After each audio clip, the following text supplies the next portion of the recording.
السلام عليكم ورحمة الله وبركاته متابعينا الكرام، بنقدم لكم عبر هذه القناة الأسعار اليومية والشهرية والعروض والتخفيضات اللي موجودة حاليا في المملكة العربية السعودية. يا ريت بداية تدعموا القناة بالاشتراك فيها وتفعلوا زر الجرس ولايك الفيديو علشان نستمر بإذن الله في عرض المزيد. هنتكلم مع حضراتكم النهاردة عن أسعار تغيير لون السيارة والرسوم اللي بيتم دفعها مع الشروط في المملكة العربية السعودية.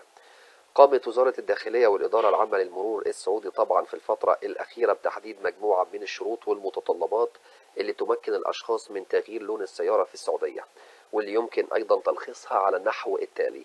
أولا، تعبئة نموذج الطلب. قم بتعبئة بيانات النموذج المخصص لتغيير لون السيارة. يمكن الحصول على هذا النموذج طبعا من إدارة المرور المحلية أو من الموقع الإلكتروني المختص. توكيل مصدق، يجب أن يكون مالك السيارة بحضور شخصي أو توكيل شخص مفوض بتغيير لون السيارة طبعا. في حالة التوكيل يجب أن يكون التوكيل مصدق رسمي وموثق بالشهادة من الجهة المختصة. استمارة السيارة الأصلية. قم بإحضار استمارة السيارة الأصلية لتثبيت ملكيتك للمركبة. والهوية الشخصية للمواطنين السعوديين. قم بإحضار صورة من بطاقة الهوية الوطنية، بطاقة الأحوال الشخصية. لغير السعوديين قم بإحضار صورة من بطاقة الإقامة الصالحة. وأيضا بعد اكتمال عملية تغيير لون السيارة قم بتحضير السيارة للكشف عليها، وأيضا تقديم السيارة لإدارة المرور للكشف عليها وتعديل بياناتها في الاستمارة والحاسب الآلي، وذلك لتوثيق التغيير الجديد.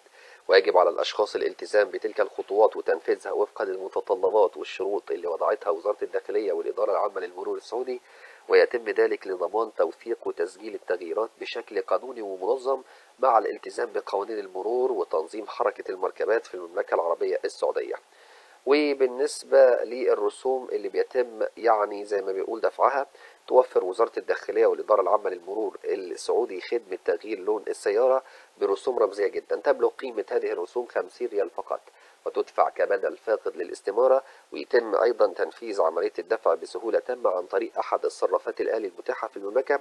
بعد ذلك أيضا وبعد دفع الرسوم يجب على المالك تقديم وصل الدفع واستمارة السيارة القديمة لإثبات إجراء الدفع وتنفيذ عملية تغيير لون السيارة. تلك الرسوم المخفضة تعكس التسهيلات اللي تقدمها الوزارة لتحقيق رغبة المالكين في تغيير لونها طبعا، وفي تغيير لون سيارتهم بشكل ميسر ومناسب تكليفيا خلال الفترة الأخيرة. وبالنسبة للخطوات، أول حاجة بتسجل الدخول في منصة أبشر، وبعد ذلك تختار المركبات خدمات، وفي قائمة خدمات اختر إدارة المركبات للوصول إلى خيارات تعديل المركبة. بعد كده بتحدد المركبة اللي بترغب في تغيير لونها من بين المركبات المسجلة على اسمك. وفي صفحة إدارة المركبات اختر خيار إصدار إذن الإصلاح وقم بتأكيد الطلب، وهتتلقى رسالة نصية تحتوي على الرقم المرجعي الخاص بإذن الإصلاح الخاص بتغيير لون السيارة طبعا.